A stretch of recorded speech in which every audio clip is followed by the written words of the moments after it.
एक छोटा बच्चा भीख मांग रहा था। उस समय वहां से ईश्वर चंद्र विद्यासागर गुजर रहे थे। उन दिनों बंगाल में सूखा पड़ा था। अच्छे अच्छे लोग भूखे मर रहे थे। विद्यासागर जी यह बात जानते थे। विद्यासागर जी ने भीख मांग रहे उस छोटे से बच्चे से पूछा, तुमने कितने दिनों से खाना नहीं खाया है? बच्चे ने कहा, बहुत दिन हो गए हैं। विद्यासागर जी बोले, तुम 1 पैसा मांग रहे हो, मैं तुम्हें 2 पैसे दूंगा, लेकिन तुम्हें यह बताना पड़ेगा कि तुम इन पैसों का क्या करोगे। बच्चे ने सोचा, ये मेरी गरीबी का मजाक बना रहे हैं। बड़े लोगों को मजबूर लोगों के साथ खेलने में मज़ा आता है। बच्चा बोला, 2 क्यों, आप मुझे 4 पैसे दीजिए, मैं आपको हिसाब बता देता हूँ।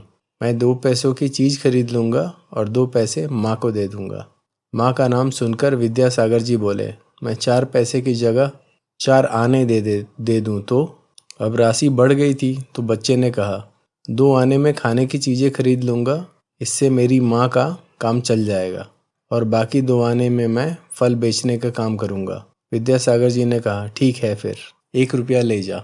उस समय 1 रुपया बहुत बड़ी रकम हुआ करता था। उस बच्चे ने रुपया लिया और वहाँ से चला गया। करीब 10 साल बाद विद्यासागर जी फिर उसी जगह पहुँचे तो वहाँ युवक उनके पास पहुँचा।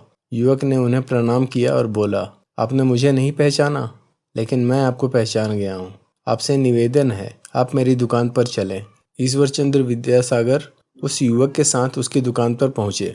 युवक ने कहा, कई साल पहले आपने मुझे 1 रुपया दिया था। विद्यासागर जी बोले, मैंने तुम्हें उस दिन भी कहा था और आज भी कहूँगा कि रुपया मांगना आसान है, लेकिन रुपया कमाना बहुत मुश्किल है। मैंने तुम्हें भीख नहीं दी थी, मैंने तुम्हें कमाने का अवसर दिया था।